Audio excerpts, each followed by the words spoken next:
శివాలయంలోకి అడుగు పెట్టగానే శివుడి కంటే ముందుగా నందినే దర్శించుకుంటాం.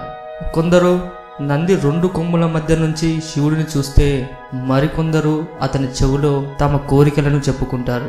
ఇక నంది యొక్క చరిత్ర మరియు ప్రాముఖ్యత గురించి తెలుసుకునే ముందు టీ టాక్ ఛానల్ సబ్స్క్రైబ్ చేయడం మాత్రం మర్చిపోకండి.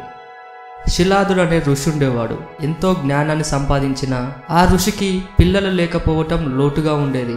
ఎలాగైనా సరే తనకు సంతాన భాగ్యం కలిగేందుకు శివుడికి తపస్సు చేయటం మొదలుపెట్టారు. అలాగే కొన్ని సంవత్సరాలు కొన్ని కాలాలు తపస్సు చేస్తూనే ఉన్నాడు. అతని ఒంటి నిండా చెదలు పట్టినా సరే శిలాదుడు తపస్సు ఆపలేదు. చివరికి శిలాదుడు ఎదుట ప్రత్యక్షమయ్యాడు ఆ శివుడు. నాకు సంతాన భాగ్యం లేదు, ఒక శిశువుని ప్రసాదివ్వుమని వేడుకున్నాడు ఆ ఋషి. అతని పరమ భక్తికి పరవశించిన శివుడు తదాస్తు అంటూ వరాన్ని అనుగ్రహించారు. శివుడు వరాన్ని పొందిన శిలాదుడు ఒకసారి యజ్ఞం చేస్తుండగా ఆ అగ్ని నుంచి ఒక బాలుడు ప్రత్యక్షమయ్యాడు. ఆ బాలుడికి నంది అని పేరు పెట్టి అల్లారు ముద్దుగా పెంచుకున్నాడు శిలాదుడు. నంది అంటే సంతోషాన్ని కలిగించేవారు అని అర్థం. ఆ బాలుడి మేధస్సు అసాధారణంగా ఉండేదంట. ఆ బాలుడు చిన్నతనంలోనే వేదాలన్నీ అవపోసన పట్టేశారు. ఇదిలాగుండగా ఒకనాడు శిలాదుడు ఆశ్రమానికి మిత్రావరదులు అనే దేవతలు వచ్చారు. ఆ ఆశ్రమంలో తిరుగుతున్న నందిని చూసి మురిసిపోయారు. అతను తమకు చేసిన అతిథి సత్కారాలు చూసి మురిసిపోయారు. ఆ దేవతలు వెళుతూ వెళుతూ ఆ పిల్లవాడిని దీర్ఘాయుష్మాన్ భవ అని ఆశీర్వదించబోయి ఒక్కసారి ఆగారు.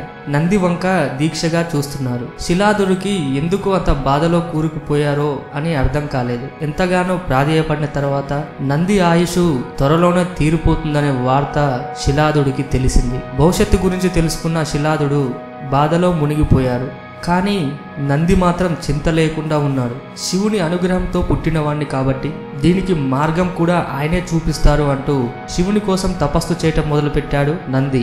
నంది తపస్సుకు మెచ్చిన శివుడు తక్కువ కాలంలోనే అక్కడికి ప్రత్యక్షమయ్యాడు. శివుణ్ణి చూసిన నందికి నోట మాట రాలేదు. శివుని పాదాల చెంత ఎంత బాగుండో కదా అనుకున్నాడు నంది. అందుకే తన ఆయుష్ గురించి వరం కోరుకోకుండా చిరకాలం నీ చెంతనే ఉండే భాగ్యాన్ని ప్రసాదించు స్వామి అని కోరుకున్నాడు. అలాంటి భక్తుడు తన చెంతనే ఉంటే శివుడికి కూడా సంతోషమే కదా. అందుకే నందిని వృషభ రూపంలో తన వాహనంగా ఉండిపోమ్మంటూ అనుగ్రహించాడు శివుడు.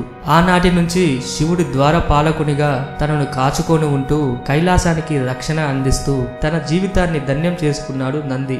శివుడికి సంబంధించిన చాలా కథలలో నంది ప్రసక్తి ఉంటుంది. ఒకసారి క్షీరసాగర మదనంలో ఆలాహలం అనే విషం వెలువడినప్పుడు దాని నుంచి లోకాలను కాపాడేందుకు శివుడు ఆ విషాన్ని తాగాడు. ఆ సమయంలో కొద్దిపాటి విషం కిందికి ఒలికిందంట. అప్పుడు శివుడి చెంతనే ఉన్న నంది ఏమాత్రం ఆలస్యం చేయకుండా ఆ కాస్త విషాన్ని తాగేశారట. మహామహా దేవతలే ఆ విషానికి భయపడి పారిపోతుండగా నంది శివుడి మీద నమ్మకంతో ఏమాత్రం ఆలోచించకుండా ఆ విషాన్ని తాగేసిందట. నంది వెనక ఇంత చరిత్ర ఉంది కాబట్టే ఆయన్ని శివుడికి సేవకుడిగానే కాకుండా ముఖ్య భక్తుడిగా కూడా భావిస్తారు పెద్దలు.